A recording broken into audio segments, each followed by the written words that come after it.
पूरी की पूरी वॉल जो है डिस्टर्ब हुई है। आवाज की नोयत ऐसी थी कि शिद्दत इतनी थी कि अतराफ की जो जितनी भी बड़े बड़े प्लाजा है वहाँ पर जो शीशे लगे हुए थे वो टूट गए, वो गिर गए, दुकानों को नुकसान पहुंचा है। और जहाँ जहाँ आवाज गई उनको ऐसा लगा कि बहुत जोरदार धमाका था।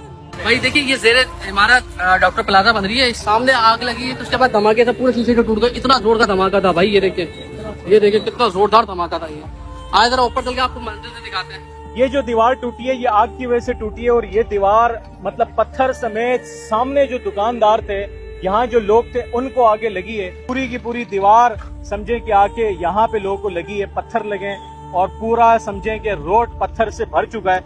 ये जितना भी समझे कि ये बड़े बड़े छोटे छोटे पत्थर हैं, पूरी की पूरी दीवार जो है यहाँ पे आगे गिरी है और समझे कि फट के यहाँ सामने आई है। उसके साथ साथ मेडिकल ऑक्सीजन सिलेंडर्स की दुकानें थी, उसके साथ जो है जो मेडिकल के दीगर इक्विपमेंट्स है उसकी फरोख्त करने की भी दुकानें थी। दो इनके जो वेयर हाउसेज हैं वो भी यहीं पर हैं, जो नहीं फटे, अल्लाह ना करे आग को अगर काबू ना किया गया तो उसे भी जो है वो फटने का अंदेशा है और वो भी फट सकते हैं और इससे ज्यादा नुकसान हो सकता है। और एक और चीज मैं आपको बताते जाऊं, तकरीबन 27 जाने जो है वो अब तक जख्मी हैं, 27 लोग शदीद जख्मी है। 10 के हवाले से कहा जा रहा है कि वो शदीद जख्मी है, अल्लाह उनकी भी हिफाजत करे। अब ये इमारत जो कसीरुल मंजिला इमारत है, इस इमारत की हर फ्लोर के आप देखेंगे शीशे टूटे हुए हैं। इससे अंदाजा लगाइए कि इस बड़ी तादाद में यहाँ पर आतिशबाजी का सामान या आतिशगीर मादा मौजूद था। आज जहाँ रेस्क्यू की टीमें पहुंची है उन्होंने अपना काम करना शुरू किया है, क्योंकि साथ में इसके साथ एक स्कूल है और स्कूल के साथ कहा जा रहा है कि जो गोदाम था फायर वर्क्स का उसमें आग भड़क उठी थी। देखते देखते उसने पूरी इमारत को अपनी लपेट में ले लिया।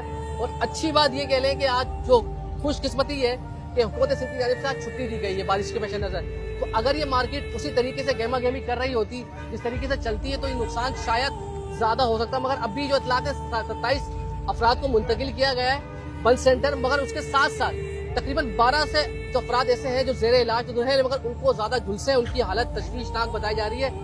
3rd डिग्री बंद कहा जा रहा है कि गहरे जख्म आए, जिनमें से जो सुपर फायर वर्क्स के जो मालिक हैं उनके हवाले से भी कहा जा रहा है कि वो भी उनमें शामिल है। उसके बिल्कुल बराबर में ये government girls higher secondary school है। सबसे पहली बात तो मैं आपको बताऊं कि ये एक बहुत बड़े जानी नुकसान से कुदरती तौर पर हम बच गए।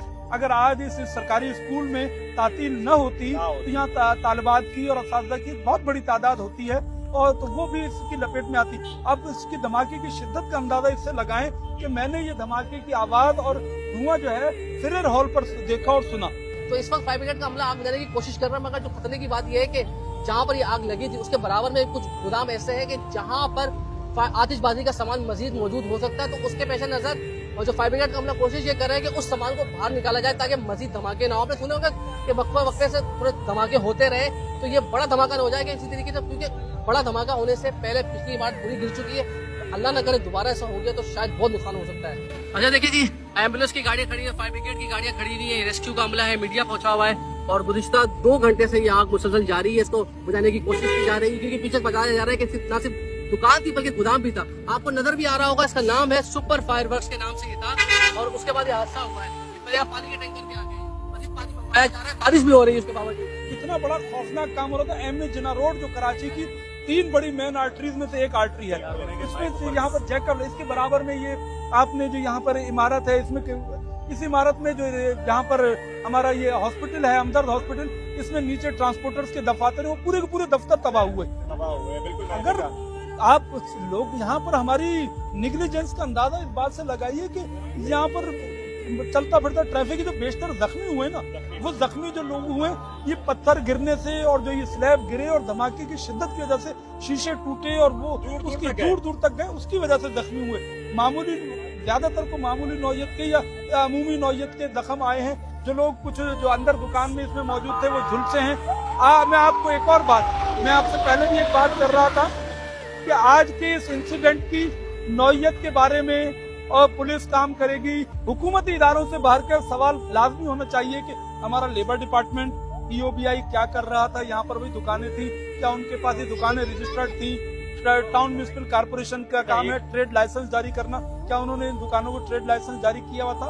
कानून ये कहता है, इब्तदाई तौर पर जो हमें पता चला है कि आतिशबाजी का सामान रखने का अगर किसी के पास परमिट है भी तो उसकी भी एक मुकर्रर मिकदार है, तो उस मिकदार से ज्यादा नहीं रखा जा सकता, चाहे वो किसी भी जगह पे। अव्वल तो इस गुंजान आबादी में होना नहीं चाहिए था।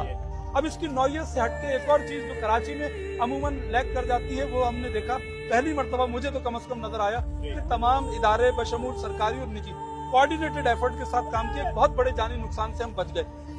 फौरी नौयत के तो फौरी तौर पर बल्दियतमा कराची की फायर ब्रिगेड पहुंचा, रेस्क्यू डिवीजन 22 ने दूसरी जानिब से काम किया, ईदी छिपा अल खिदमत के रजाकार, एक ये हुआ।